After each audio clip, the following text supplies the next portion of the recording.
చూస్ country delight, live better. ఇప్పుడే country delight యాప్ని download చేసుకోండి.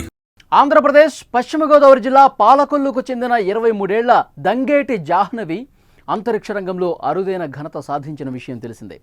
అమెరికాకు చెందిన ప్రైవేటు అంతరిక్ష పరిశోధన సంస్థ టైటాన్ స్పేస్ ఇండస్ట్రీస్ చేపట్టే టైటాన్ స్పేస్ మిషన్ 2029 కోసం ఆస్ట్రోనాట్ క్యాండిడేట్గా ఎంపికైంది. ఈ మిషన్లో భాగంగా జాహ్నవి 2026 నుంచి 3 ఏళ్ల పాటు ట్రైనింగ్ తీసుకోనుంది.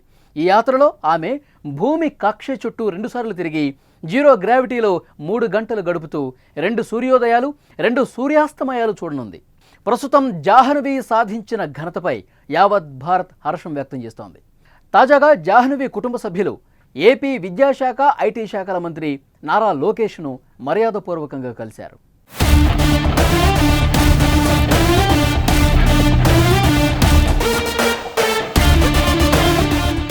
అంతరిక్షంలోకి అడుగు పెట్టబోతున్న తొలి తెలుగు మహిళగా చరిత్ర సృష్టించనున్న జాహ్నవిని మంత్రి లోకేష్ ప్రత్యేకంగా అభినందించారు. Jahnavi NASA international air and space ప్రోగ్రామ్ను విజయవంతంగా పూర్తి చేసిన తొలి భారతీయ మహిళగా చరిత్ర సృష్టించింది. అంతరిక్షంలోకి అడుగు పెట్టబోతున్న తొలి తెలుగు మహిళగా చరిత్ర సృష్టించనున్న జాహ్నవిని మంత్రి లోకేష్ ప్రత్యేకంగా అభినందనలు తెలియజేశారు. జాహ్నవి తెలుగు అమ్మాయి కావటం ఎంతో గర్వంగా ఉందని చెప్పారు. ఈ సందర్భంగా జాహ్నవి అంతరిక్షంలోకి వెళ్లేందుకు ఎలా కష్టపడింది అన్న విషయం గురించి అడిగి తెలుసుకున్నారు. చిన్నప్పటి నుంచి కన్న కలలు సాకారం చేసుకోవటానికి ఇలా కష్టపడాలని చెప్పారు. భవిష్యత్తులో ప్రభుత్వ పరంగా అన్ని విధాలుగా ప్రోత్సాహం అందిస్తామని చెప్పారు. విద్యాశాఖ చేపట్టే స్టెమ్ అవుట్ రీచ్ యాక్టివిటీలో ప్రభుత్వం తరఫున భాగస్వామి కావాలని చెప్పారు.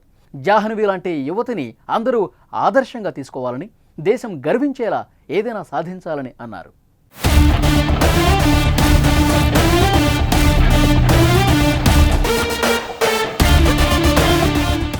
ఇక జాహ్నవి విషయానికి వస్తే పశ్చిమ గోదావరి జిల్లా పాలకొల్లులో జన్మించింది. ఆమె తల్లిదండ్రులు శ్రీనివాస్, పద్మశ్రీ కువైట్లో జాబ్ చేస్తున్నారు. చిన్నప్పటి నుంచి తన అమ్మమ్మ లీలావతి వద్దే పెరిగింది. అమ్మమ్మ చెప్పే చందమామ కథలు వింటూ ఎప్పటికైనా అంతరిక్షంలో కాలు పెట్టాలన్న లక్ష్యంతో చదువు కొనసాగింది. జాహ్నవి ఎలక్ట్రానిక్స్ అండ్ కమ్యూనికేషన్ ఇంజనీరింగ్లో గ్రాడ్యుయేషన్ పూర్తి చేసింది. ఇంటర్నేషనల్ ఎయిర్ అండ్ స్పేస్ ప్రోగ్రాంలో విజయం సాధించడం కోసం ఎంతగానో కష్టపడింది. జాహ్నవి అంతర్జాతీయ స్థాయిలో స్పేస్ ఐలాండ్ నిర్వహించిన జియాలజీ శిక్షణ కోసం ఎంపికైన తొలి భారతీయురాలుగానే కాదు, చిన్న వయసులో ఎంపికైన విదేశీ ఆస్ట్రోనాట్గాను గుర్తింపు సాధించింది. జాహ్నవి ఎలక్ట్రానిక్స్ అండ్ కమ్యూనికేషన్ ఇంజనీరింగ్లో గ్రాడ్యుయేషన్ చేసింది. కృషి, పట్టుదల ఉంటే ఏదైనా సాధిస్తారు అన్నదానికి జాహ్నవి మంచి ఉదాహరణ.